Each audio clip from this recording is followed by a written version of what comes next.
Tinagot naman ito ni Patriarch Uyang Sang na nais raw ng kanyang mga anak na matuto mula sa ating bida sa pamamagitan ng duel na ito, sabay tanong na kung pahihintulutan ba raw ito ni Lee Jin-ian at simple lang raw ang mga patakaran ang lumabas sa bilog at mawalan ng malay o hindi na makagalaw ay ituturing na itong pagkatalo. Dahil doon ay napangiti na rito si Lee Jin-ian at tumugon na mabuti raw ito at malinaw at simple. At simulan na raw nila ang laban at nasa arena na nga ang second son ng Uyang clan na si Uyang Mayong. Habang napangiti na si Patriarch Uyang Sang ay napaisip na ito na inaabangan raw niya na makita ang anak ng mga ngalakal na ito na magmakaawa para sa kanyang buhay. Habang si Uyang Mayong naman ay may kakaiba naman itong napansin kaya nagtaka na lang ito. Sa isip pa niya na parang hindi niya raw nakaharap ang isang anak lang ng mga ngalakal, at mas parang isang mandirigma na pinatibay sa Jiangho raw ito. Kaya napatanong na si Uyang Mayong na kung hindi ba raw isang swerte lamang ang pagkapanalo ng ating bida laban kay Uyang Hu, sabay din na naghanda na ito na makipaglaban.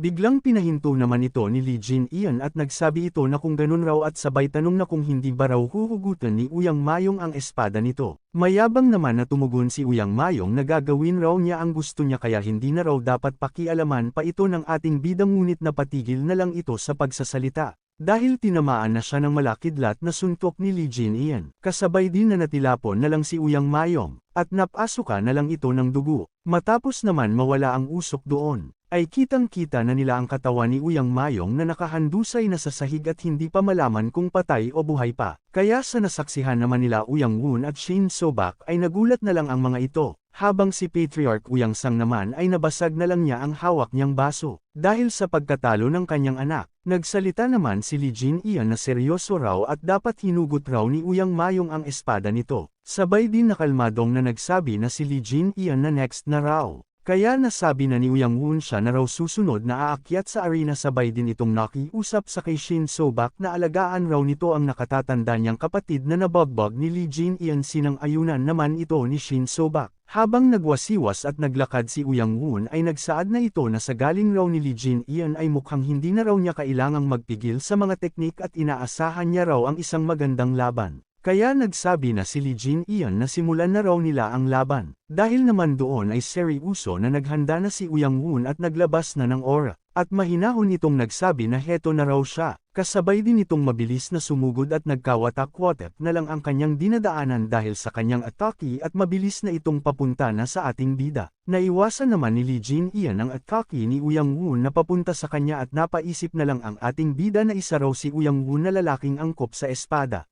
Ngunit raw sabay din na gumalaw na si Lee Jin-ian gamit ang kanyang dalawang kamay. Kaya napatanong na lang rito si Uyang Woon. Kasabay din na sinalag ng ating bida ang mga sword slash ni Uyang Woon. Sabay din na biglang iniba ni Lee Jin-ian ang daloy ng sword slash ni Uyang Woon. Kaya dahil doon ay nasabi na lang ni Uyang Woon na binabasa raw ni Lee Jin-ian ang daloy ng galaw ng kanyang espada at pinipigilan raw ito ni Lee Jin-ian gamit lang ang sariling mga kamay nito. Maya-maya pa ay ginamit na ni Lee Jin-ian ang ikalimang yugto na White Lightning, na may antas ng enerhiya ng ikatlong yugto at paatake na nga si Lee Jin-ian, kaya naghanda na si Uyang Woon para salagin ito. Sabay din na pinakawalan na ni Lee Jin-ian ang atake nito na Lightning Roar na may kasamang White Lightning 10 face art, at hindi pa nga tumatama ang atake ni Lee Jin-ian ay napasigaw na agad rito si Uyang Woon. Kahit ganoon ay buong lakas naman itong hinarap ni Uyang Woon. Ngunit hindi niya na nagawang pigilan ang malakas na atake ni Lee Jin-ian, kaya natilapon na lang ito sa arena at nagkabitak-bitik na lang ang sahig na kanyang binagsakan.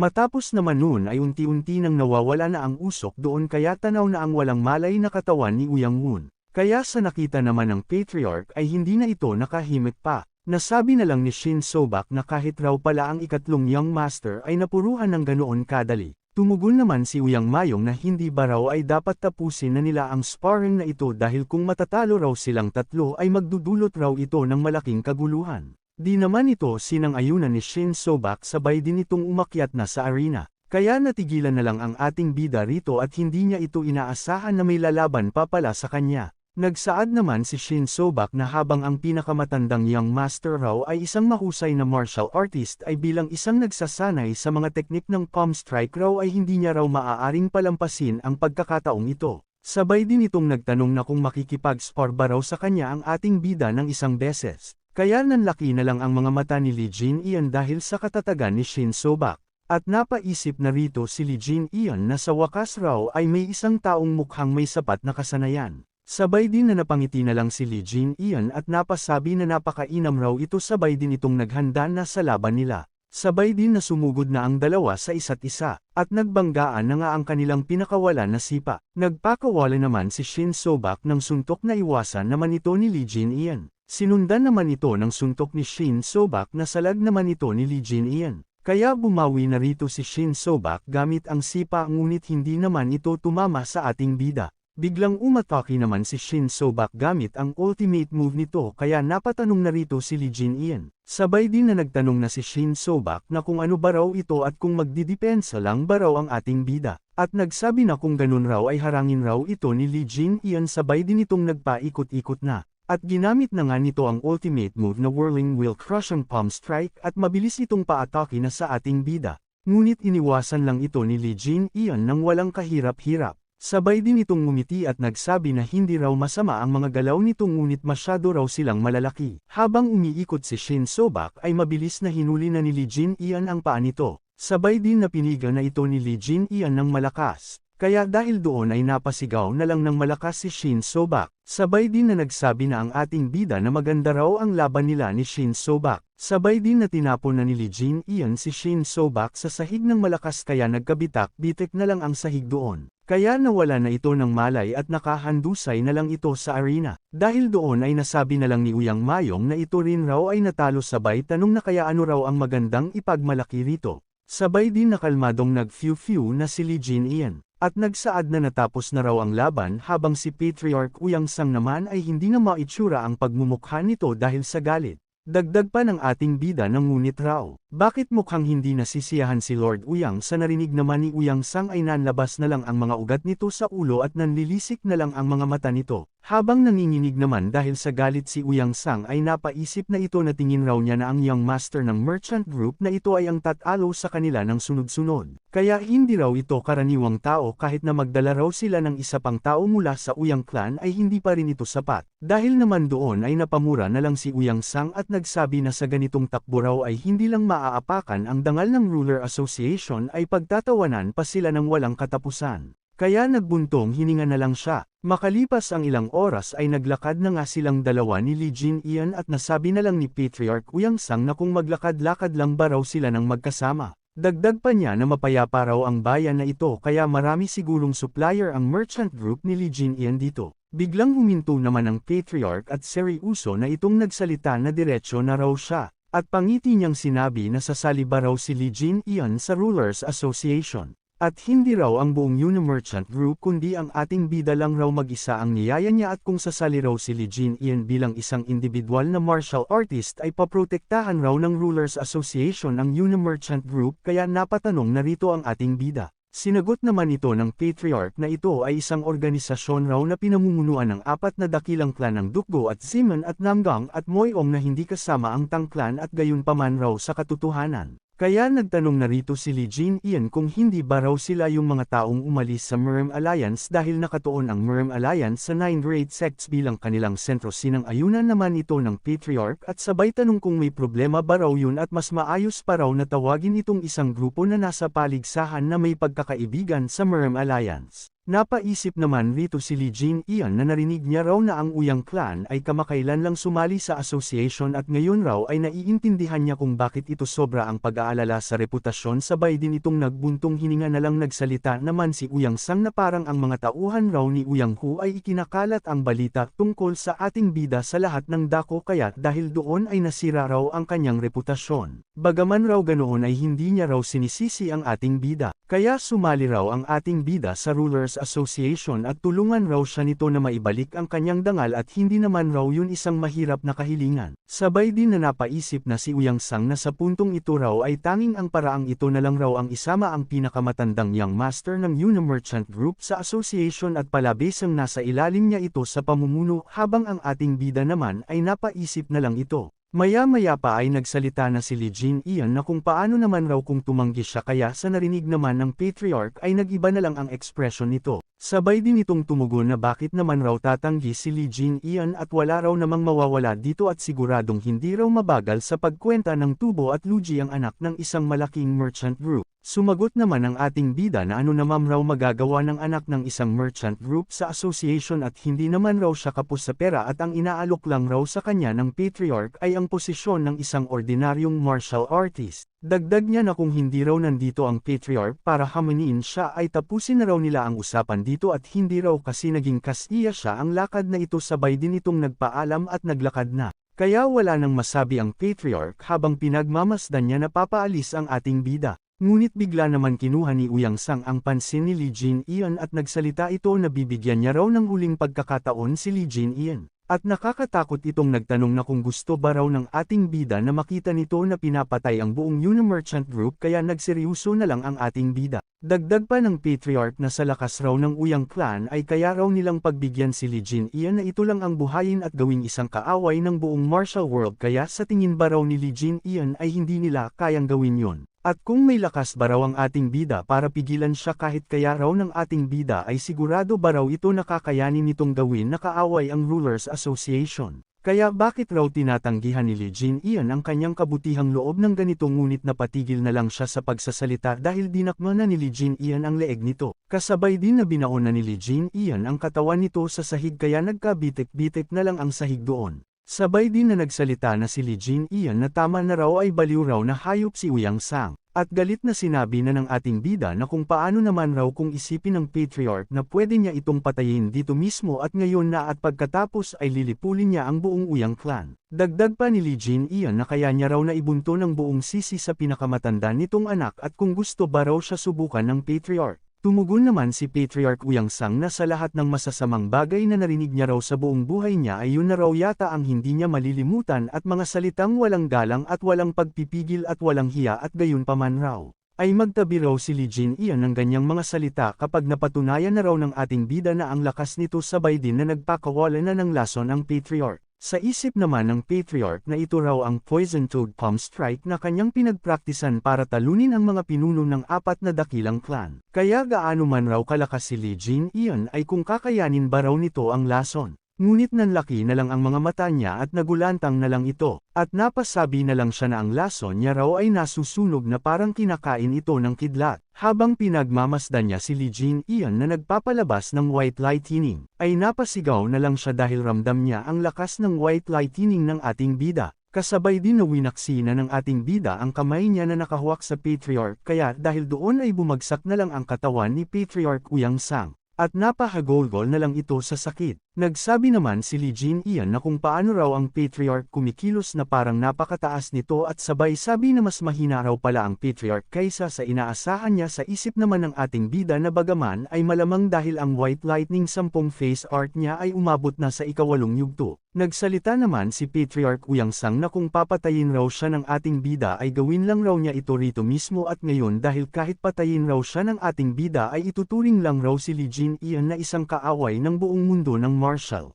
Kung ganun raw ay ano raw ang gagawin ni Lee Jin-ian tungkol sa Rulers Association na nasa likuran niya at ngayong raw ay umabot na sila sa puntong ito kaya sino ba raw talaga ang talo sa huli. Di naman ito nagustuhan ni Lee Jin-ian kaya hinawakan na nito ang ulo ng patriarch at nanlilisik niyang tinawag ang pangalan ng patriarch at nagsabi na titiyakin niya raw na pagsisisihan ni Patriarch Uyang Sang ang mga salitang yun habang buhay. Sa kabilang banda naman tayo, kung saan ginagamot ang dalawa. Maya-maya pa ay biglang dumating naman doon si Lee Jin-ian habang bitbit niya na ang nanghihina na patriarch na si Uyang Sang. Kaya dahil doon ay napasigaw na lang sila sa patriarch at napatanong na lang si Uyang Mayong na kung ano ba raw ang pinaggagawa ni Lee Jin-ian. Pinatahimik naman ito ni Lee Jin-ian sabay din itong seryosong nagsalita na kung gusto ba raw ni Uyang Mayong na tapusin niya ito kagaya sa ama nito na si Uyang Sang. Kaya natahimik na lang rito si Uyang Mayong habang si Uyang Woon ay nagtanong na ito na kung buhay pa ba raw ang kanilang ama. Sinagot naman ito ni Lee Jin-ian na sa ngayon raw ay buhay pa ito sabay din itong nag-utos na ihanda raw ni Mok In-sip ang isang karwahe sa labas sumunod naman rito si Mok In-sip. Nagsalita naman si Uyang Wu na mas mabuti raw na mayroon si Lee Jin-ian na makatuwirang dahilan para sa lahat ng ito. Kaya pat-awang nasabi na lang ni Lee Jin-ian na kung dahilan ba raw. Sabay din na nanlilisik niyang sinabi na tinakot raw siya ni Uyang Sang at sinabi pa nito na kung hindi raw siya tutulong ay wawasakin raw nito ang Yuna Merchant Group at pagkatapos siya pa raw ang ipaparatang na salarin. Kaya sa narinig naman nila ay natahimik na lang sila. Nagsaad naman si Lee Jin-ian na mula raw rito ay pupunta raw sila sa Emperor's Assembly at iuulat ang lahat at sabay din na tinawag niya na ang pansin ng mga gwardya at nagsalita na sumama raw sa kanya ang mga gwardya at magsilbing saksi.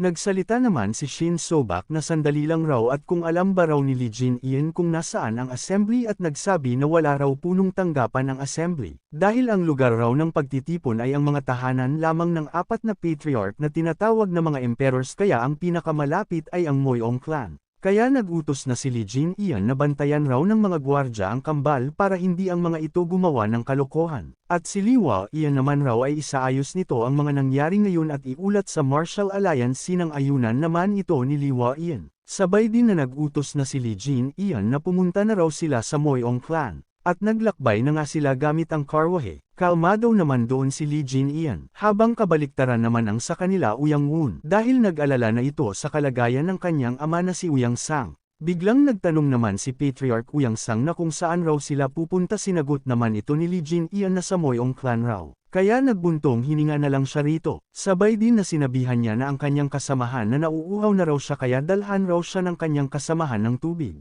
Tumugon naman ang lalaki na sa tingin niya raw ay hindi yun papayagan ni Lee Jin-ian. Kaya sa narinig naman ng ating bida ay nagbuntong hininga na lang ito. Sabay din na hinawakan na ni Lee Jin-ian ang ulo ng lalaki at nagsalita na hinihingi raw ng patriarch ang tubig at ganito pala raw kakasensil ang lalaki kaya natigilan na lang rito ang lalaki. At sarkastiko na sinabi ni Lee Jin-ian na kung hindi ba raw isang Uyang family clan marshal man ang lalaki. At ang lalaki raw ay isang assassin kaya sa narinig naman ng lalaki ay namutla na lang ito. Kasabay din na kinuryinti na ito ni Lee Jin-ian kaya napasigaw na lang rito ang lalaki. Kaya dahil sa nangyari naman ay napatanong na ang mga kasamahan ng ating bida kung may nangyari ba raw tumugon naman si Lee Jin-ian na wala raw malubhang nangyari kaya magpatuloy lang raw sila. Seryoso naman na nagtanong na si Lee Jin-ian na kung isang assassin ba raw sila pinagpawisan na sinang-ayunan naman ito ng isa pang lalaki kaya tinanong na ito ni Lee Jin-ian na kung ano ang pangalan ng kanilang organisasyon. Sinagot naman ito ng lalaki na ang pangalan raw ng kanilang organisasyon ay Gold and Silver Assassins at hinati raw ito sa gold at silver at nasa silver raw siya kaya napaisip na rito si Lee Jin-ian. Maya-maya pa ay tinanong na ni Lee Jin-ian ang patriarch na kung magkano raw ang binayad nito para sa lahat ng iyon kaya dahil doon ay nagtanong na rito si Uyang Sang na kung bakit raw ito tinatanong ng ating bida. Sinagot naman ito ni Lee Jin-ian na dahil marami raw siyang natitirang buo na bahagi ng katawan sabay din na pinatigil niya na muna ang karwahe kaya sa tanong naman ng ating bida ay pinagpawisan naman na sinagot na ito ni Uyang Sang nagbayad raw siya ng 800 yang kada ulo. Kaya pinakumpirma na ito ni Lee Jin-ian sa assassin kung totoo raw ang sinabi ni Uyang Sang. Tumugon naman ang assassin na medyo mas mataas raw iyon kaysa sa karaniwang presyo sinang-ayunan naman ito ng ating bida. Kasabay din na tinuro na ni Lee Jin-ian ang assassin at nagsabi na kasama raw ang 800 iyon at ang halaga ng sarili nitong buhay ay ibinenta raw ito ng pinuno nito kay Patriarch Uyang Sang kaya sa narinig naman ng assassin ay nanlaki na lang ang mga mata nito. Dagdag pa ni Lee Jin-ian na kapag natapos raw nilang ayusin ang Yuna Merchant Group ay papatayin pa rin ni Uyang Sang ang assassin kaya napalingon na lang ang assassin sa Patriarch. Sabi pa ng ating bida na ang maruruming gawain raw ay umaakit ng sobrang pansin mula sa mga patriarch kaya mas madali nang alisin ang mga assassin kaya wala naman ritong masabi pa si Patriarch Uyang Sang. Dagdag pa ni Lee Jin-ian magaling raw si Uyang Sang sa pagpapanatiling malinis ng kanyang mga kamay at yun raw ang puting landas para sa assassin at subukan nitong intindihin ito kaya sa mga narinig naman ng assassin ay nanginag na lang ang buong katawan nito. At pangiting sinabi ni Lee Jin-ian na walang labin sa buhay raw nito at ang murang pag-iral at kung mas nagsanay ito ng mabuti ay marahil hindi sana ito na ipagbili para sa kaunting halaga. At hindi at ang sinumang tumatanggap ng pera para pumatay ay hindi na maituturing na tao mula pa sa simula sabay din na pumalakpak na ang ating bida. At sarkastiko niyang sinabi na ang gaganda naman ng mga buhay na meron ang mga ito at tinawag niyang mga bastard ang mga ito. At sa labas raw ay may 3 pang assassin na isang pilay at isang bangkay. At ang daming tao raw para sa isang gabi-gabing lakad. Makalipas naman ang ilang oras ay nakarating na nga sila sa Moyong clan. Sa pagdating naman nila doon ay namumukhaan naman nila ang Patriarch kaya napatanong na lang sila na kung ito ba raw ang Patriarch ng Uyang Clan at kung sino naman raw ang lalaking iyon na kasama nito at paano raw nangyari na umabot sa ganitong kalagayan ang Patriarch. Dumating naman doon ang Patriarch ng Moyong Clan na si Moyong Bin at nagtanong ito sa kay Patriarch Uyang Sang na kung ano raw ang dahilan ng pagdating nito rito. At napatanong na lang si Moyong Bin na ano raw ang nangyari sa leeg ni Patriarch Uyang Sang. Dagdag pa ni Patriarch Moyong Bin na ang isa pang mukha raw ay hindi niya pa nakikita dati sabay din itong nagpakilala na siya raw si Patriarch Moyong Bin ng Moyong Clan at sabay tinanong niya na kung sino raw ang ating bida sumagot naman si Lee Jin Ian na siya raw si Lee Jin Ian ang panganay na anak ng Unimerchant Group. Sabay din na napasambit na lang si Lee Jin Ian sa kanyang isip na Moyong Bin at sabay din itong napatanong na sa kanyang isip na hindi ba raw na ang Patriarch ng Moyong Clan ay si Moyong Chu. Biglang tinawag naman ni Moyong Bin si Uyang Sang na senior at nagsabi na bakit raw nandito si Uyang Sang kasama ang batang Panginoon ng Unimerchant Group at nadala pa raw ito ng parang isang kriminal kaya sa narinig naman ni Uyang Sang ay napatahimik na lang ito. Kaya nagmungkahi na si Lee Jin Ian na siya na ang magpaliwanag sa nangyari.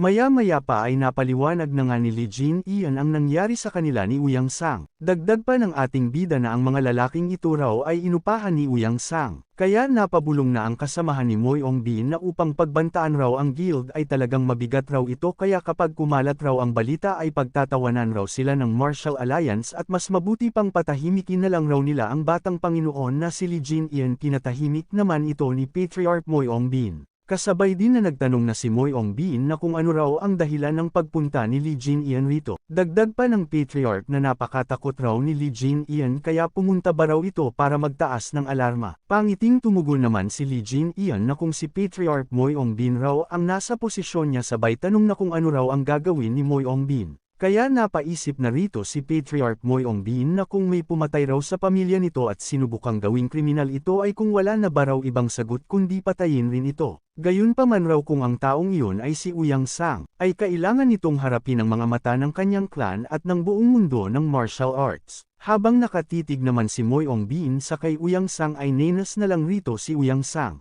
Sabay din itong galit na nagsalita na kung hindi lang raw siya sana nito pinagtawanan. At sabay din na pasiga na sinabi na ni Uyang Sang na ngayon raw ay nagtataka sila kung paano siya natalo ng batang ito at kung hindi lang raw nila siya nil-8 noong pagtitipon nila ay ang pagkatalo niya sa bawat bahagi nito ay kasalanan ng kanilang Patriarch. Dagdag pa niya na sila raw ang nagsimula nito kaya kailangan nila siyang tulungan kaya ano pa raw hinihintay ng mga ito at tulungan na lang siya ng mga ito sa pagkakataong ito at gagawin niya raw ang anumang iutos ng mga ito. Ngunit tinawag naman ito ni Moyong Bin na senior. Sabay din na puwersahang pinatulog na ni Moyong Bin si Uyang Sang. Wala namang masabi rito si Lee Jin Ian. Sabay din na nag-utos na si Patriarch Moyong Bin na dalhin na ang tatlong asasin na yun at ikulong sila at siguraduhin hindi sila mamamatay sinunod naman ito ng kanyang mga alagad. Matapos noon ay nagsabi na si Moyong Bin na humihingi raw siya ng paumanhin sa kay Lee Jin Ian at napakahina raw ng naging pagtanggap nila sa kanilang panauhin ang Emperor's Assembly raw ay hindi lugar para sa isang tulad ni Uyang Sang na dumidikit. At kung hindi pa raw aalis si Lee Jin Ian ay bakit hindi na lang muna raw sila magsalo ng pagkain sumang-ayon naman rito ang ating bida at nagsabi na kahit papaano raw ay nagiging sulit ang paglalakbay raw papunta rito. At lumipas na nga ang gabi. At kumakain na nga sila Lee Jin Ian. Napaisip naman rito ang Patriarch ng Moyong Clan na natalo mismo raw ng batang Panginoon na si Lee Jin Ian si Patriarch Uyang Sang. Kaya napatanong na lang rito ang Patriarch sa kanyang isip na kung saan ba raw ito biglang lumitaw na parang ganyan. Sabay din itong nagsabi na pinag-isipan niya raw na kung paano dapat harapin ang bagay na ito at hindi niya raw maaaring patayin si Uyang Sang gamit ang sarili niyang mga kamay ngunit aayusin niya raw ito sa paraang nararapat kaya nagtanong na rito si Lee Jin Ian na kung ano ba raw ang nasa isip ng Patriarch. Sumagot naman ang Patriarch na ipapadala raw niya si Uyang Sang sa Martial Alliance at sa paglipat ng puot ng pamilyang Uyang sa Alliance ay pareho raw silang magkakaroon ng ginhawa. Dagdag pa niya na tiyak raw na magkakaroon ng kaunting pinsala ang Emperor's Assembly ngunit hindi raw ito usapin na higit pa sa dangal at sang-ayon din raw dito ang iba pang mga Patriarch kaya nasabi na ni Lee Jin Ian na mukhang magandang plano raw yun. Bagaman maaaring hindi ito ang pinakaangkop na tanong. Sabay din na nagtanong na si Lee Jin Ian na nagtataka raw siya kung nagawa na ba ng dating Patriarch ng Moyong na si Patriarch Moyong Chu ang Golden Basin Hand Washing. Ang Golden Basin Hand Washing raw ay ang formal na ritual ng pagre-retiro ng isang mandirigmang martial artist. Kaya sa narinig naman ni Patriarch Moyongbin ay napatahimik na lang ito. Sabay din itong nagtanong na kung hindi ba raw updated si Lee Jin-ian sa mga balita sa mundo ng martial arts. Dahil ang mahal niyang ama ay nawawala ito ng mahigit 1 taon na, kaya gulat naman na napatanong na rito si Lee Jin-ian. Sumagot naman rito si Moyongbin na ipinadala niya na raw ang bawat miyembro ng pangunahing sambahayan ngunit hindi pa rin nila mahanap ang kanyang ama at ang buhay niya raw ay nabubuhay na may tatak bilang isang hindi mapagpakumbabang anak. Kaya nasabi na lang ni Lee Jin-ian na noong 1 taon raw ang nakalipas nung siya ay muling ipinanganak, ay ibig sabihin raw ay hindi lang raw siya kundi pati si Merong-chu ay dapat namatay rin. Kaya nagsabi na si Lee Jin-ian na sa pagkakataon raw. Sabay din itong nagtanong kung may nabalita ba raw na nakasagupan ng ama ni Moyongbin ang demonic path. Tumugon naman si Moyongbin na hindi lang raw ang dark path kundi ang demonic path ba raw at narinig niya raw na sila ay tahimik na ng higit 20 taon. Kaya kung muli raw silang lumitaw ay hindi mananatiling ganito katahimik ang lahat at kakaiba raw na ang kanyang ama lang ang pinili.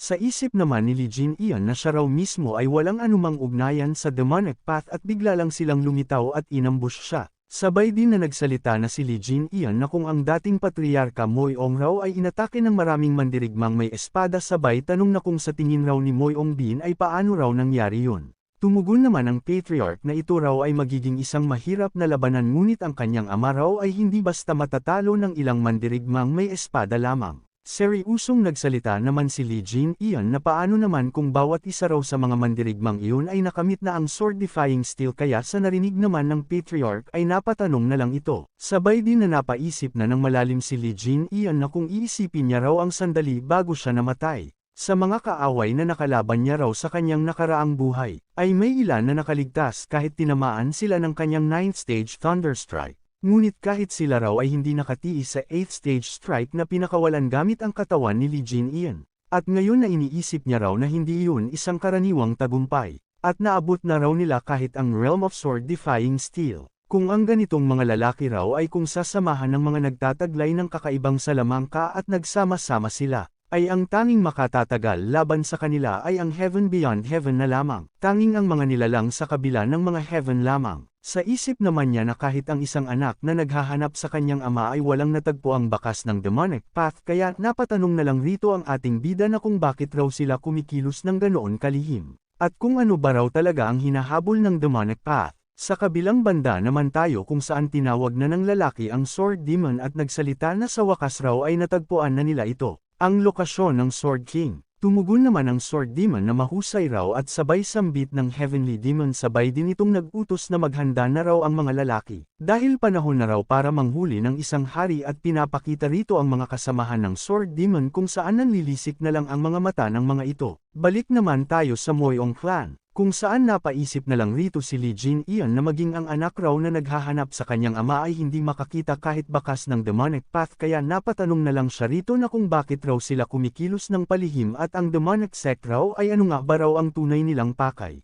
Sabay din itong nagsabi na sabihin raw ng patriarch kung kumusta naman ang iba pang nangungunang mga master at kung may balita ba raw tungkol sa kanila kaya nasabi na lang ni Moyongbin na kung balita ba raw ang sinabi ng ating bida. Sabay din itong sumagot na nakita niya raw ang Lord Blade Emperor na nasa mabuting kalagayan kamakailan at sa totoo lang raw ay sinigawan sila ni Senior Uyangsang na para bang tinutukso raw nila ito. At kung tutuusin raw ay ang Blade Emperor naman talaga ang biglang napatawa, at ang iba naman raw ay napatingin na lang ng nahihiya dahil sobrang seryoso ng atmosferang nabuo. At nauunawaan naman raw nila na ma-offend ang pinuno ng pamilyang Uyang. Ngunit ang Blade Emperor ay hindi naman ito tipong iintindihin ang ganitong bagay kapag may nakapagpakaini sa kanya basta na lang niya silang hindi pinapansin. At kung tungkol naman sa Sword God raw ay narinig niya raw na nagsimula na ito ng closed-door training mga kalahating taon na ang nakalipas para sa isang senior naman na kabilang sa Heaven Beyond Heaven sabay tanong na kung ano pa kaya ang mga kasanayan sa martial arts na kanyang pinagbubuti. Ang Sword Emperor naman raw ay sa kabilang banda ay walang permanenteng tirahan kaya wala raw silang paraan para malaman ang kanyang kasalukuyang kalagayan noong huling bumisita raw ito ay ipinabatid niya rito na nawala ang kanyang amang ngunit simula noon ay wala na raw siyang balita mula sa Sword Emperor. Kung tungkol naman raw sa Sword King ay matapos ang kalahating pagre-retiro ay nakatuon na raw ito sa pagsasanay ng mga disipulo. At tungkol naman sa Fist King. ay isa siyang mainitan ng ulo na tao kahit ang ama raw niya ay nahirapang makitungo sa kanya kaya wala raw siyang ideya kung ano na ang kanyang ginagawa ngayon malamang raw ay naglilibot na ito sa mundo at naghahanap ng mga disipulo o binubuwag ang ilang unorthodox na grupo sa kung saan man. At hindi raw ito tao na madaling maging malapit sa iyo. Kaya sa narinig naman ni Lee Jin-ian ay napababa na lang niya ang kanyang ininom at sabay din itong nagtanong na bakit nga ba raw napakahirap makisama sa Fist King. Kaya napatanong na rito ang Patriarch na kung hindi ba raw ito alam ng ating bida. Dahil madalas raw ng Fist King binubugbog kahit ang mga junior mula sa mga orthodox na sects kung sa tingin niya ay mayabang sila. At binubugbog din raw ng Fist King ang mga senior mula sa unorthodox na grupo kung kanilang ikinagalit ito. Kung tungkol sa mga heretic ay pinapatay raw niya ang bawat isa na kanyang matagpuan. Kahit sa mga dakilang pamilya raw ay hindi iilan sa kanilang mga batang tagapagmana ang natapot niya. Kaya sa narinig naman ng ating bida ay napapikit na lang ito ng mata at napahimhim na lang. Dagdag pa ng Patriarch na sa kabilang banda raw, ay palagi na diretso raw ang Fist King at tinutupad nito ang bawat pangakong kanyang ginawa hindi rin ito nag-aatubiling hamunin ang mga senior sa sparring matches kaya sa huli raw ay pakiramdam niya ay isa siyang mandirigma na ipinanganak at pinalaki para rito. Base sa sinabi ng kanyang ama tila namumuhay raw ang Fist King ng medyo nag-iisa.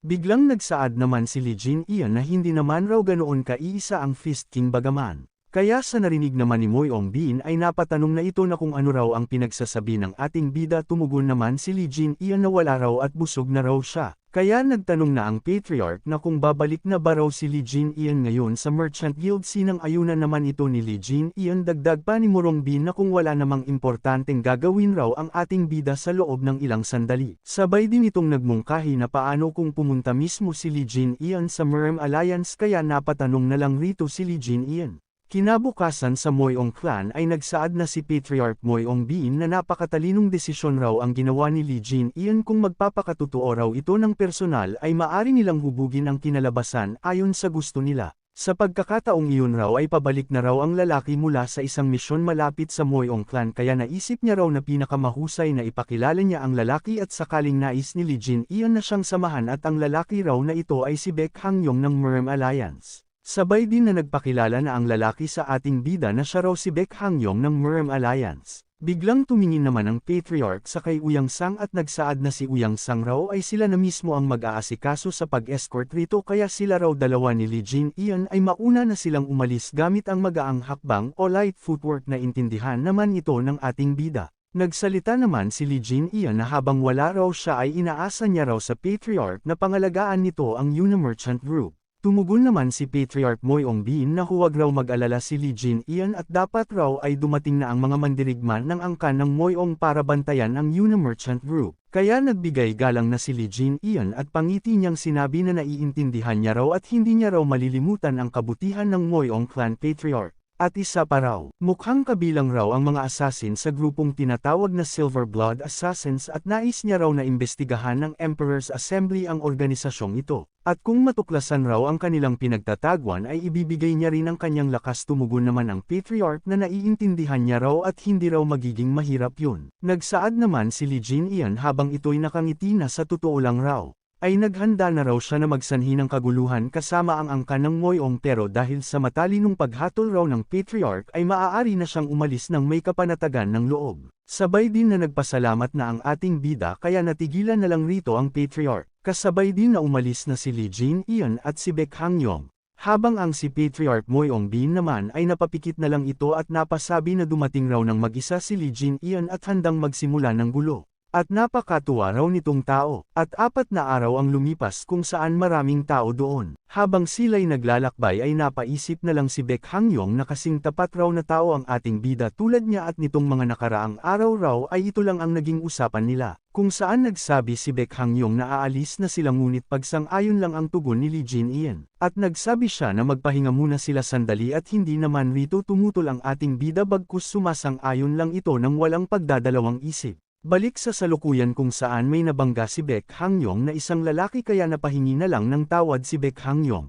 Ngunit napansin naman niya ang piklat ng lalaki, kaya napatanong na lang siya kung ito ba raw ang immoral guest. Sabay din na nagsaad na si Baek Hangyong na mukhang may napansin raw sila na kasama sa wanted list ng mga kaaway ng mundo ng martial arts at patayin man raw nila ito o hulihin ay sila na raw ang bahala sa rito. Kaya nagtanong na si Lee Jin Ian na kung isang erehe ba raw ang sinasabi ni Baek Hangyong. Sumang-ayon naman rito si Baek Hangyong, sabay din itong nagsabi na pero manatili raw si Lee Jin Ian sa malapit dahil delikado raw ito, sabay din itong umakyat na sa bubong para magmasid. Ngunit napansin naman ito ng lalaki, kaya gumawa na ito ng ingay at nag-utos na itabi raw sila. Dahil naman doon ay nagtaka na lang si Baek Hangyong at napaisip na kay laking kaguluhan raw at tumatakbo pa ng ganyan. Sa mga nakaraang araw raw ay may mga reklamo tungkol sa pamamalakad ng Merm Alliance sa kanilang mga gawain at narinig niya raw na marami ang mga erehe na pumapatay sa mga kasapi ng Alliance. At isang hinahanap na erehe ang malayang naglalakad sa mga kalye na parang wala siyang pakialam. Sabay din na napasabi na lang siya na gaya raw ng kanyang inaasahan. At sabay na napatanong na lang siya sa kanyang isip na kung isa ba raw itong patibong at pinalibutan ng asa ng tatlong lalaki.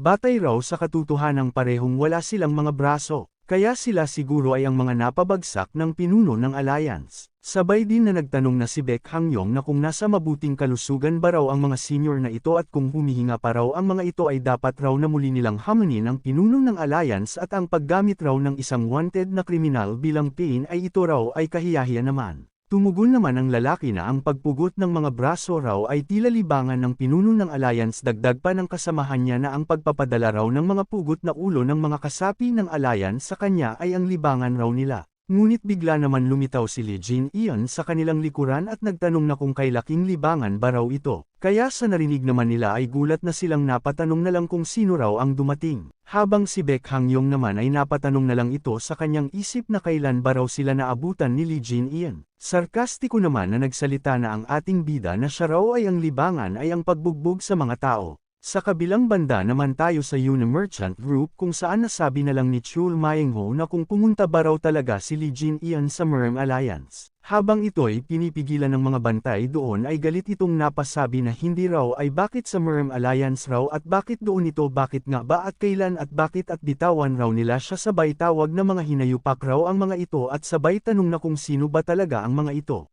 Sumagot naman si Lee Hwa Ian na tungkol raw sa usapin ng pinuno ng Uyang Clan at inirekomenda raw ng pinuno ng angkan ng Moyong na ito mismo ang magpatotoo, kaya nakatanggap raw sila ng balita na agad itong aalis at ang mga taong ito raw ay ang mga gwardya na ipinadala ng angkan ng Moyong. Nagsaad naman si Chul Maeng-ho na nagkaroon raw sila ng kasunduan at gayon pa man raw ay umalis na ito at ang tinutukoy ni Chul Maeng-ho ay walang iba kundi si Lee Jin Ian. Sa narinig naman ni Lee Hwa Ian ay nagtanong na ito na anong kasunduan raw ang sinasabi ni Chul Maeng-ho. Di naman ito sinagot ni Chul Maeng-ho, bagkus napaisip na ito na pagpabagsak ng 100,000 ng beses at kahit na nakakadama raw siya ng hiya ang pagsasabi nito. Sabay din itong napamura na lang at napasabi na kung hindi raw nito sasabihin sa kanya kung ano ang susunod niyang gagawin ay iihi-estetati raw siya sa harapang tarangkahan. Sabay din itong naghanda na para tumae, sabay din itong nagtanong na kung hindi ba raw nito naririnig yun. Kaya sinarhan na ito ng pinto ni Lee Hwa Ian at nagsaad na kung talagang mahalaga raw ay mas mabuti siguro na habulin na lang nito si Lee Jin Ian at pag-usapan ito at saka abala raw siya, kaya aalis na raw siya. Kaya sa narinig naman ni Chul Maeng-ho ay natahimik na lang ito. Kaya dahil doon ay napatayo na lang si Chul Maeng-ho at napamura na lang, sabay sabi na umalis na raw ito patungong Merm Alliance. Kaya siguro iniisip niya na tanga siya at hindi raw siya tanga at siya raw ang Venom Fox.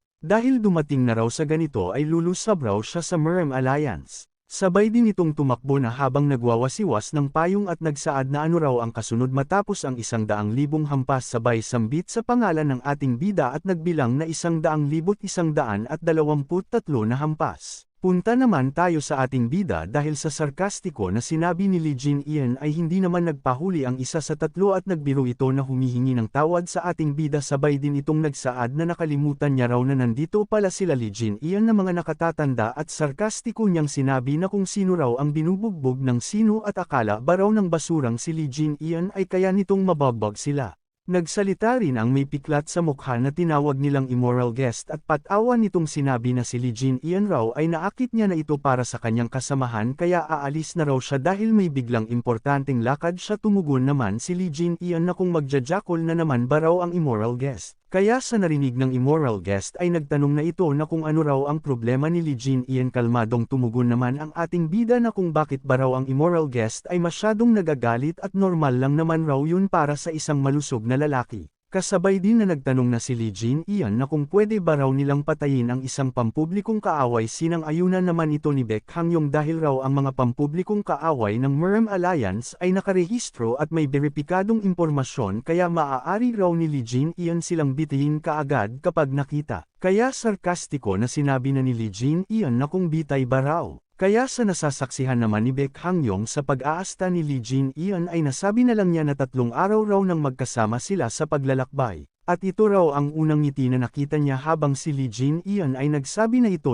raw ang kanyang gusto. Kaya sa narinig naman ng tatlo ay hindi naman nila ito nagustuhan kaya galit na nilang tinawag si Lee Jin-ian na bastard at sabay din na naghanda na sila. Kasabay din na umatake na ang immoral guest gamit ang 3 dagger at nagtanong na kung sino raw ang pumapatay ng sino. Sa atake naman ng immoral guest ay naiwasan naman ito ni Lee Jin-ian. Matapos naman na maiwasan ni Lee Jin-ian ang 3 dagger, ay mabilis naman na kinuha na ni Lee Jin-ian ang 3 dagger. Sabay din itong tumalon na gamit ang pader. Matapos naman ay nagpakawala na si Lee Jin-ian ng atake gamit ang dagger at tinamaan naman ang 2 kasamahan ng immoral guest. Sabay din na nagsaad si Lee Jin-ian na ibinabalik niya na raw ang dagger na ginamit ni immoral guest sa pag-atake kanina. Kaya dahil naman sa nangyayari sa kanyang kasamahan ay napamura at napaisip na lang ang immoral guest na sadyang ang atake raw ni Lee Jin-ian ay hindi niya ito pinatama sa kanya bagkus sa kanyang kakampi at nagtanong naman si Lee Jin-ian na ano raw ang dahilan kung bakit si immoral guest ay umatake. Maya-maya pa ay sumugod na ang immoral guest para umatake na sa ating bida at nagtanong ito na kung bakit pa ba raw itatanong ito ni Lee Jin-ian sa pagitan ng mga lalaki. At dahil lang sa parte ng katawan raw ni Lee Jin-ian na hindi man lang nito magagamit ay tinatangka niya lang raw na punitin yun sabay tinawag na niya na hayop si Lee Jin-ian. Kaya dahil wala namang silbi ito sa kay Lee Jin-ian ay siya na raw mismo ang pop unit nito para sa kay Lee Jin-ian. Kasabay din na inatake na ng immoral guest ang ating bida. Kaya nagsaad na si Lee Jin-ian na kung ano ba raw ang tingin ng immoral guest sa sarili nito. Kasabay din na sinuntok na ni Lee Jin-ian ang atake ng immoral guest. At bumaon na lang sa lupa ang kamay ng immoral guest. Kaya dahil naman doon ay napasigaw na lang sa sakit ang immoral guest. At galit na napamura na lang ito sa ating bida. Sabay din na napaisip na ang immoral guest na hindi niya raw kayang talunin ang taong ito at kung ganito rin lang siya mamamatay kaya sinabi niya na susuko na raw siya at pupunta raw siya sa Merm Alliance at tatanggapin niya ang parusa niya at wag raw siyang hawakan ni Lee Jin-ian. Kaya nagtanong na rito si Lee Jin-ian na kung bakit raw isusuko na ng immoral guest ang sarili nito. Dahil naman doon ay pinagpawisan na sumagot na ang immoral guest na dahil raw sa ganoong paraan ay masasara na ang kaso at dagdag pa niya na may impormasyon din raw siya tungkol sa iba pang mga operasyon. Matapos naman na magsalita ang immoral guest ay sinuntok na ito ni Lee Jin-ian sa mukha sabay din na nagsalita na si Lee Jin-ian na kung ganun raw ay hindi ba raw na mas kapakipakinabang kung hayaang mabuhay. Ngunit hindi raw siya bahagi ng Merm Alliance kaya hindi niya raw kailangan ang pagsuko ng immoral guest. At nakahandusay na doon ang katawan ng immoral guest habang wasak na ang pagmumukha nito habang nakatayo lang si Baek Hangyong at nagmamasid lang doon. Seryusong nagtanong naman si Lee Jin-ian na siguro raw ay dapat dinala niya na lang itong taong ito sa Merm Alliance. Walang kabuhay-buhay naman na hindi ito sinang-ayunan ni Baek Hangyong dahil ang taong yun raw ay nararapat mamatay kaya huwag na raw itong isipin ni Lee Jin-ian. Sabay din na nagsabi na si Baek Hangyong na gutom na raw siya kaya kumain na raw sila sumang-ayon naman rito si Lee Jin-ian. Makalipas lang ang ilang sandali ay nakarating na nga sila sa kainan kung saan maraming kumakain doon. Habang sila'y kumakain ay nagsabi naman si Baek Hangyong na mukhang marami raw ang karanasan si Lee Jin-ian at dahil matapos niya raw mapanood ang laban kanina ay nasagot na ang kanyang kuryosidad tungkol sa ating bida kaya nagtanong na si Lee Jin-ian rito na tungkol saan ba raw naging curious si Baek Hangyong. Sumagot naman si Baek Hangyong na sa totoo lang raw ay hindi niya raw madaling pinaniwalaan na tinalo ni Lee Jin-ian ng Merchant Guild ang pinuno ng Uyang Clan at hindi pa nga raw malawak na kilala ang pangalan nito. At naintindihan naman ito ni Lee Jin-ian. Nagsaad naman si Baek Hangyong na pero raw matapos niyang makita ang laban ay mukhang talagang may kakayahan raw si Lee Jin-ian para patunayan yun. At siya na raw mismo ang magpapatunay sa kakayahan nito kaya huwag raw mag-alala si Lee Jin-ian tungkol sa anumang patunay sa lakas ni Lee Jin-ian kaya nagpasalamat naman rito si Lee Jin-ian sabay din itong napaisip na naging madaldal na raw si Baek Hangyong. Kasabay din na kinuha na ni Baek Hangyong ang pansin ng ating bida at nagsalita ito na marahil raw. Sabay din na nagtanong na si Baek Hangyong na kung dapat ba raw sumali si Lee Jin-ian sa Merm Alliance kaya nagtanong na rito si Lee Jin-ian. Sinagot naman ito ni Baek Hangyong na kaunti raw ang bayad sa Merm Alliance at mahirap ang trabaho pero basta may kakayahan raw ito ay yun na lang ang mahalaga doon. Ayon sa sinabi raw ng Panginoon ay mas pinahahalagahan raw nila ang personal na kakayahan kaysa sa pinagmulan ng isang tao kaya ang isang tulad raw ni Lee Jin-ian ay maraming mapapala sa Alliance. At sinasabi niya raw ito dahil konektado rin raw si Lee Jin-ian sa Emperor Assembly. Pero ang Merm Alliance raw ay ganap na naiiba sa Emperor Assembly at mas madali ang trabaho sa Emperor Assembly at mas mataas ang bayad kumpara sa kanila. Gayunpaman raw ito ay isang grupo na mahigpit na nakasentro sa mga dakilang angkan at wala talagang tsansa ang mga dayuhan na magtagumpay doon at palaging inuuna raw ng mga dakilang angkan ang kanilang sariling tao at karamihan sa mga dayuhan ay mga martial artist lang na naghahabol lang ng malaking buwan ng sahod. At seryoso niyang sinabi na kapag sumiklab raw ang isang malaking labanan sila ay magkakawatak-watek tulad ng mga daong nahuhulog sa hangin tuwing taglagas. Kaya napaisip naman si Lee Jin-ian rito. Sabay din na inalala niya na ang sinabi ng patriarch ng Moyong clan na nagawa raw ni Lee Jin-ian ang tamang desisyon kung si Lee Jin-ian raw mismo ang magpapatunay ay maipapakita nito ang sitwasyon ayon sa nais nito. Kasabay din na tumugon na si Lee Jin-ian at nagsaad ito na hindi raw ganap na ganoon ang Emperor Assembly. Sinang-ayunan naman ito ng lalaki na nasa taas nila. Sarkastiko naman na nagsabi na ang lalaki na naku naman raw at ngayon niya na raw naiintindihan at hindi ang Merm Alliance kundi ang Slander Alliance.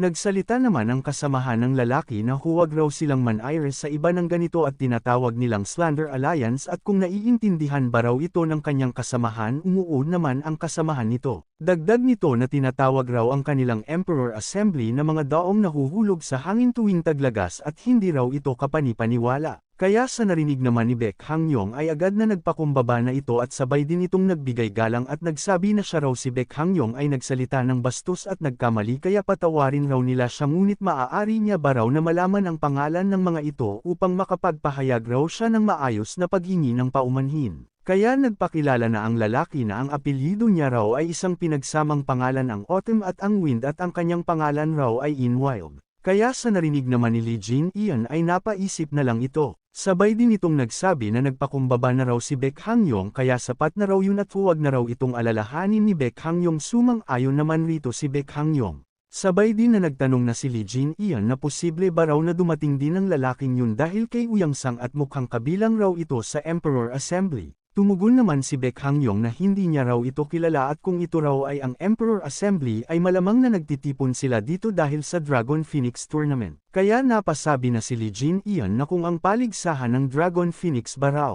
Kaya nagtanong na si Baek Hangyong na kung interesado rin ba raw si Lee Jin-ian sa paligsahan ng Dragon Phoenix. At bata pa raw ito ngunit napakahusay na ito sa pagdating sa martial arts kaya karapat-dapat raw itong lumahok dahil ang paligsahang raw ng Dragon Phoenix ay isang malaking kaganapan na pinapanood ng buong mundo ng mga mandirigma at magiging mahalagang karanasan raw ito. Kalmadong sumagot naman si Lee Jin-ian na hindi raw siya interesado rito kaya napatanong na si Baek Hangyong na kahit ba raw na pagkakataon na iyon para mapalakas ang reputasyon nito sumagot naman ang ating bida na hindi raw ganun nabubuo ang reputasyon dahil habang lumalakas ka ay kusa na itong nabubuo. Kaya dahil doon ay napasabi na si Baek Hangyong na sayang naman raw dahil nag-aalok pa naman ang pinuno ng alliance ng isang pinakamataas na uri na elixir para sa mananalo kaya sa narinig naman ni Lee Jin-ian ay agad na itong nagsabi na sasali na raw siya sa paligsahan. Kaya sa narinig naman ni Baek Hangyong sa pagsali ni Lee Jin-ian sa paligsahan ay pinagpawisan na lang itong napasabi na ang bilis raw naman magbago ng sagot si Lee Jin-ian at walang kabuhay-buhay naman na tumugon si Lee Jin-ian na ayos lang raw ito at nagkakamali rin raw ang lahat at dapat raw na sinimulan na ni Baek Hangyong ang bahagi tungkol sa elixir.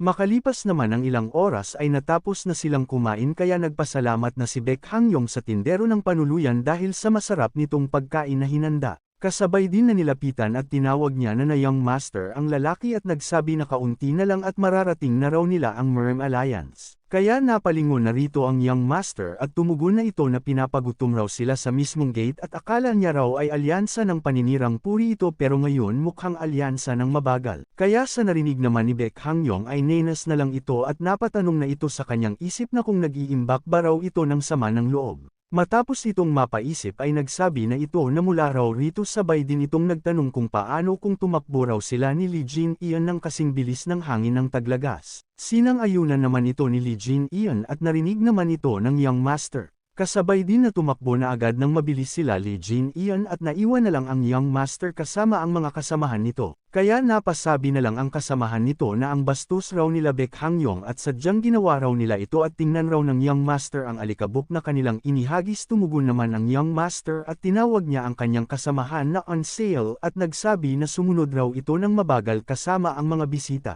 Kasabay din na mabilis na kumakaripas na ng takbo ang Young Master, sabay din itong nagsaad na pupuntahan raw niya sila para ipakita kung ano ang tunay na magaang hakbang. Kaya pasigaw na nagsabi na si On Sale na turuan raw ng kanilang Young Master sila ng leksyon, habang ang kasamahan naman nila na babae ay napatanong na lang ito kung ano ba raw ang meron sa Young Master. At makalipas lang ang ilang oras ay parating na nga ang tatlo sa Merm Alliance, kung saan nakahabol na ang Young Master habang napangiti na lang si Lee Jin-ian. Sabay din itong nauna na nakarating na sa Merm Alliance. Sabay din na nagpagpag na si Lee Jin-ian ng kanyang damit, kaya napareact na lang rito si Baek Hangyong. At napatanong na lang ito sa kanyang isip na kung bakit raw napakabilis ni Lee Jin-ian. Ngunit unti-unti naman siya na nauunahan na ng Young Master. Kaya napasabi na lang ito na sa ganitong bilis raw, sabay din na binilisan niya na ang kanyang takbo. At nakipagsabayan naman rito ang Young Master. Sa isip-isip naman ni Baek Hangyong na maaaring manalo raw ang Emperor Assembly. At nakalapag na nga sila sa lugar ng Merm Alliance. Sabay din nahingal na nagtanong na si Baek Hangyong sa ating bida kung sino ba raw ang nanalo sa kanilang dalawa, at sa tingin niya raw ay bahagya lang raw siya na nanalo. Tumugon naman ang Young Master at tinawag niyang taga-Slow Alliance si Baek Hangyong at nagsabi na kung nagkakasira na ba raw ang paningin nito. Kaya nagsabi na si Baek Hangyong na sabihin na raw agad ni Lee Jin-ian kung sino talaga ang nanalo sa kanilang dalawa.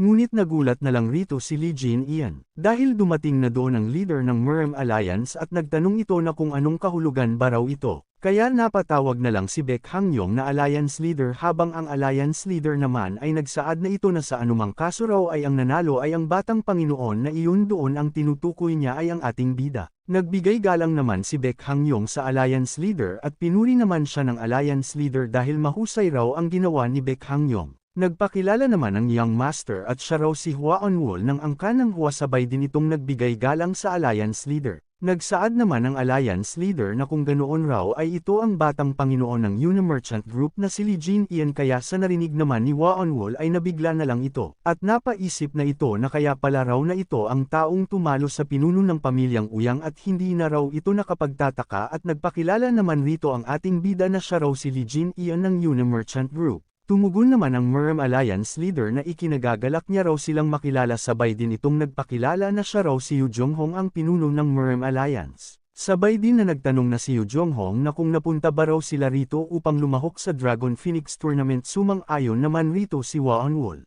Sabi pa ng Merm Alliance na nais niya raw silang pagbatiin ng buenas, sabay din itong nagtanong na kung papunta na ba raw silang dalawa sa bulwagan ng paligsahan, at sa palagay niya raw ay hayaan na raw siya nila samahan niya ang mga ito. Tumugon naman si Lee Jin-ian na syempre raw. Habang nagbibigay galang si Hua Onwol, ay kinuha naman niya ang pansin ni Lee Jin-ian, kaya napalingon na ito sa kanya. Sabay din na nagsaad na si Hua Onwol na magkikita raw sila ni Lee Jin-ian sa Dragon Phoenix Tournament. Sabay din itong umalis na, habang si Lee Jin-ian ay nagtaka na lang kaya ito'y napaisip na lang. Nagsalita naman ang Merm Alliance Leader na mukhang si Baek Hangyong raw ang huling pumasa sa lightness skill test. Tumugon naman si Baek Hangyong na hindi raw ito pwede at akala niya raw ay halos sabay silang dumating. Kaya pinaliwanag na ni Alliance Leader Yu Jonghong na hindi raw ibinigay ni batang Panginoong Hua Onwol ang kanyang buong lakas dahil nandito ito para sa Dragon Phoenix Tournament, at marahil ay gusto niyang ingatan ang kanyang lakas at kasabay nito ay sukatin ang kakompetensya nito. At patawan na sinabi ng Alliance Leader na maaaring hindi niya raw alam ang nangyari, ngunit mukhang si Baek Hangyong raw ay ayaw matalo at sa huli ay tumakbo kasabay niya. Kaya sa narinig ni Baek Hangyong ay nagtanong na ito kung alam ba raw ito ni Lee Jin-ian. Sabay din na napasabi na lang si Baek Hangyong na si Hua Onwol pala raw ang tipo na magplano sa walang kwentang bagay. Tumugon naman si Lee Jin-ian na wala raw dapat ikainis tungkol doon at karaniwan lang raw ito, at ang sinumang haharap sa duelo ay nagtatago ng kanilang lakas at ito raw ay natural na bagay lang na ginagawa. At ito raw ay walang dapat ikahiya, kaya sa narinig ng Merm Alliance ay seryoso na lang itong napalingon na sa ating bida. Punta naman tayo sa loob ng Merm Alliance, kung saan nakarating na ang Murem Alliance leader sa tournament hall. Sa pagdating naman ng Murem Alliance ay binati naman ito ng lalaki pero pinatigil naman ito ng Murem Alliance. Kasabay din na nag-utos na ang Alliance leader na lahat raw ng iba ay umalis na at tanging ang batang Panginoon lang raw ng Yuna Merchant Group ang manatili at tungkol naman raw sa usapin kay Uyang Sang ay magpapasya raw sila matapos makumpirma ang lakas ng batang Panginoon na si Li Jin Ian. Sumang-ayon naman ang mga tauhan nito habang si Li Jin Ian ay pinagpawisan na lang sa kanyang mga narinig. Maya-maya ay sila na lang ni Li Jin Ian ang natira sa tournament hall. Sabay din na pinalapit na ni Alliance leader Yu Jonghong si Li Jin Ian. Sumunod naman rito ang ating bida. Matapos makalapit na si Li Jin Ian sa Murem Alliance leader, ay nagsaad na ito na matagal na raw simula nang huli silang nagkita ng harapan ng ganito. At ang pinuno raw ng Murem Alliance na si Yu Jonghong ay isang lalaki na ang kasikatan at respeto ay pangalawa lamang sa Three Divine Star at higit pa rito sa huling labanan laban sa demonic sect ang Five Dragons War, ay siya ang siyang naghatak sa Three Divine Star sa martial world at nakatindig sa unahan kasama nila at ang lalaki na namuno sa buong Orthodox faction. At isang lalaking karapat-dapat igalang nagsaad naman si Yu Jonghong na napakabagsik raw ng ekspresyon ni Li Jin Ian. Sabay din itong nagsaad na sa buhay raw sa martial world ay madalas si Li Jin Ian makatagpo ng mga taong kagaya nito ngunit sa totoo lang ay mas madali raw siyang makisama sa mga junior na tulad ni Li Jin Ian dahil ang ipinapakita raw ng ating bida sa labas ay tugma sa nasa loob nito kaya sa narinig naman ng ating bida ay nabigla na lang ito. Sabay din itong napayuko na lang at napasabi na ganoon ba raw. Tumugon naman ang Alliance leader na mas maganda raw si Li Jin Ian kapag nakangiti ito. Dagdag pa ng Alliance leader na sa karaw ay matagal niya nang iniisip ito. Sabay din itong kalmadong nagtanong na kung si Li Jin Ian ba raw marahil ang disipulo ng Fist King. Kaya sa narinig naman ni Li Jin Ian ay napatigil na lang ito. Dahil naman doon ay nagsabi na si Alliance leader Yu Jonghong na ang tinutukoy niya raw ay ang Panginoon ni Li Jin. Sabay din itong nagtanong na kung natuto ba raw si Li Jin Ian ng ilang teknik mula sa Fist King. Kaya napatanong na rito si Li Jin Ian na kung paano raw nalaman ito ng Alliance leader. Sabay din itong nagbuntong hininga na kaya sa narinig naman ni Murem Alliance leader ay napatanong na rin ito na kung bakit raw nagagalit ang ating bida. At kung nag-eensayo ba raw si Li Jin Ian ng mga teknik ng kamausinang ayunan naman ito ni Li Jin Ian. Dagdag pa ng Alliance leader na kung may taglay ba raw ito na lightning chi ng ayunan naman rin ito ng ating bida at ito raw ay tama. Sabay din na nagsaad na ang Alliance leader na sa martial world raw ay ang mga pangunahing sekta na kilala sa paggamit ng kidlat na chi ay ang Somon at Namgang at Bakery at Oreo at apat lahat-lahat. Ang Somon ay tinahak ang landas ng espada at ang Namgang naman ang landas ng talim samantala ang Bakery ay tumigil sa pakikipag-martial matapos ang ilang malalaking pagkabigo. Kaya ang natitira lamang ay ang Oreo sect kung saan kabilang ang Fist King pero dahil isinusulong nila ang pagpapasa ng lahat sa iisang tagapagmana ay masasabi ng sobra kung tawagin pa itong isang sekta. Kaya napasabi na si Li Jin Ian sa kanyang isip na tulad raw ng inaasahan mula sa Alliance leader. Sabay din na sumagot na si Li Jin Ian na tama raw ang Murem Alliance leader na siya ang tagapagmana ng Fist King. Kaya sa narinig naman ng Alliance leader ay napangiti na lang ito. Sabay din na tinapik niya na ang balikat ng ating bida at nagsabi na kamukha raw ng ating bida ang Fist King at hinala niya lang raw ito. Dahil ang mga ganap na bihasa raw sa Lightning Chi martial arts ay madalas nagkakaroon ng mapang-api na aura at ang kanilang tingin at ang kanilang presensya at ang kanilang tono at pati na ang kanilang personalidad ay nagsisimulang kamukha ng kidlat at kulob kaya sa narinig naman ni Li Jin Ian ay pinagpawisan na lang ito. Dagdag pa ng Murem Alliance leader na kaya wala raw siyang espesyal na alaala kasama ang Fist King at nais raw ng Fist King na maging isang kidlat na kayang hatiin ang kalangitan ng mag-isa. At sabihin raw ni Li Jin Ian sa kanya kung sino ang maaaring makipagkaibigan sa isang taong sinusubukang hatiin ang langit. Sabay din itong nagtanong na kung ayos lang ba raw ang Fist King dahil wala raw siya narinig na balita tungkol sa Fist King. Sumagot naman si Li Jin Ian na ganoon din raw sa dating pinuno ng Moyong clan ay wala siyang natanggap na balita tungkol sa Fist King kaya nagtaka na napatanong na lang ang Alliance leader na kung tulad ba raw ni Moyong Chu at mahirap raw talaga makakuha ng balita mula sa Fist King pero hindi raw ganito ang kaso ngayon at kung tama ba raw siya. Di naman ito sinang-ayunan ng ating bida sabay din itong nagsabi na naputol na raw ang kanilang ugnayan ng Fist King sabay din na napasabi na lang si Li Jin Ian sa kanyang isip na permanente na raw naputol na ang kanilang ugnayan dahil ang Fist King raw ay binawian na ng buhay at muling nabuhay bilang siya. Dahil sa sinabi ni Lee Jin Ian na wala na silang ugnayan ng Fist King ay napaisip na lang rito ang Alliance Leader. Sabay din itong nagsalita na sisiguraduhin niya raw na makarating din ang balitang ito sa 3 Divine Star dahil para raw ito sa mga makapangyarihang figure ng martial world na naglaho ng sunod-sunod. Kasabay din na seryusong napatanong na ang Alliance Leader na posible ba raw na nagsimula ng kumilos ang Demonic Sect. At kapag muling kumilos raw ang Demonic Sect ay wala raw silang magagawa kundi labanan sila at gaya raw noong unang panahon pero marahil nangyari na raw yun bago pa ipinanganak si Lee Jin Ian kaya nagtanong na si Lee Jin Ian na kung ang ibig sabihin ba raw ng Alliance Leader ay ang 5 Dragons War. Tumugon naman si Yu Jonghong na kilala raw ang 5 Dragon War pero naganap raw ang isa pang laban pagkatapos noon at lumaban raw ang 3 Divine Star laban sa isang Grandmaster ng Demonic Sect, at seryoso niyang sinabi na isang tao lamang. Sabay din itong malungkot na napatanong na lang na kung sino nga ba raw ang makakaunawa sa hinagpis ng sandaling iyon. Tuwing naririnig raw niya ang Sword God ay nananatiling nagtatago para mag-ensayo ay bumabalik raw sa kanya ang lahat kahit na iyon raw ang laban na nagpasya sa kinalabasan ng Great War ng Orthodox at Demonic ay iisa lamang raw ang hinarap ng 3 Divine Star. Ito ay isang nakatagong kasaysayan na madalas niyang ibahagi sa mga miyembro ng Alliance at ito rin raw ang dahilan kung bakit kailangan nilang maging mas malakas. Kung may iniwan raw na mga inapo ang Grandmaster ng Demonic Sect ay siguro ay kasing edad na raw ni Lee Jin Ian ang mga ito. Sabay din hinawakan niya na ang kamay ni Lee Jin Ian at nagsabi na kailangan raw ni Lee Jin Ian maging mas malakas pa. At sa labis na kapangyarihan kaya sa narinig ni Lee Jin Ian ay nagseryoso na lang ito at nanlilisik na lang ang mga mata nito. Dagdag ng Alliance Leader na sa makasariling paraan. At huwag raw mag-alala ang ating bida tungkol sa bagay kay Uyang Sang dahil walang dahilan raw para pagdudahan si Lee Jin Ian kung ito naman raw ang tagapagmana ng Fist King at si Uyang Sang raw ay ikukulong sa Alliance Dungeon at final na ang desisyon. At sabay din itong nagsaad na kung makikilahok rin ba raw si Lee Jin Ian sa Dragon Phoenix Tournament at huminga raw muna ito at magpahinga kaya nagpasalamat naman rito ang ating bida. Makalipas naman ang ilang sandali ay umalis na doon si Lee Jin Ian.